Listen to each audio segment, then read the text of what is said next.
US President Barack Obama will soon be touching down in India on what will be his longest tour to a foreign country so far. But will this visit be more about symbolism or substance?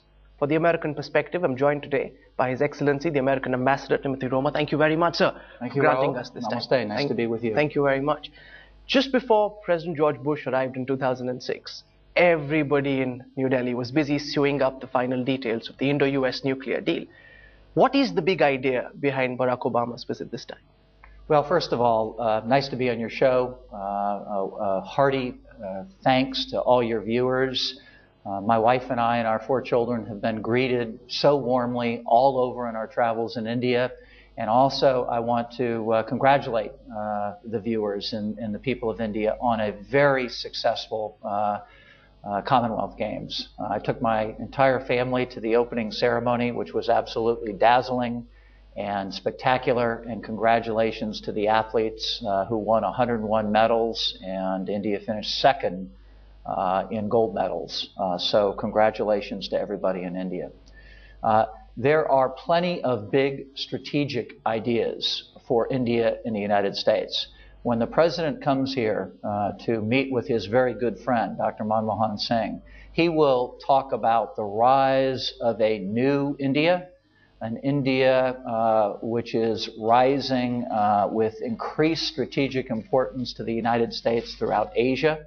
He will talk about the rise of an India and their middle class, 300, 400, 500 million people that will eventually go, as Dr. Singh says, through inclusive growth into the middle class, and what economic and trade opportunities there are for the United States and India to benefit mutually, not one or the other, but both at the same time in this strategic relationship.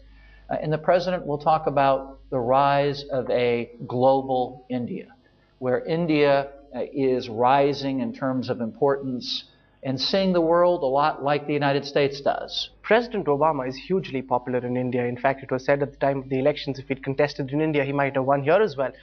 But the sense in the strategic community is that while he's very popular, from a hardcore realpolitik perspective, President George Bush was much better for India from the tangibles he delivered and he brought to the table than President Obama has been so far. Let's talk about that, because I think that's a good question, and one that President Obama will address when he comes here and has addressed already.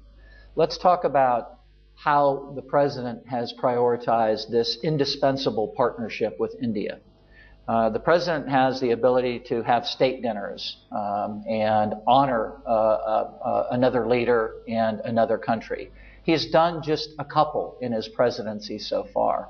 The very first one was Dr. Manmohan Singh and the people of India. It wasn't Mexico, it wasn't China, it wasn't Canada, it wasn't Japan, it was India. Secondly, in terms of reflecting the president's priority on this relationship, many presidents, including President Bush, come to India in their second term. And we all know how important India is to him and to our strategic relationship. President Obama is coming to India in his first term, actually in the first 2 years of his first term, and he sent half his cabinet here already in the first year and a half.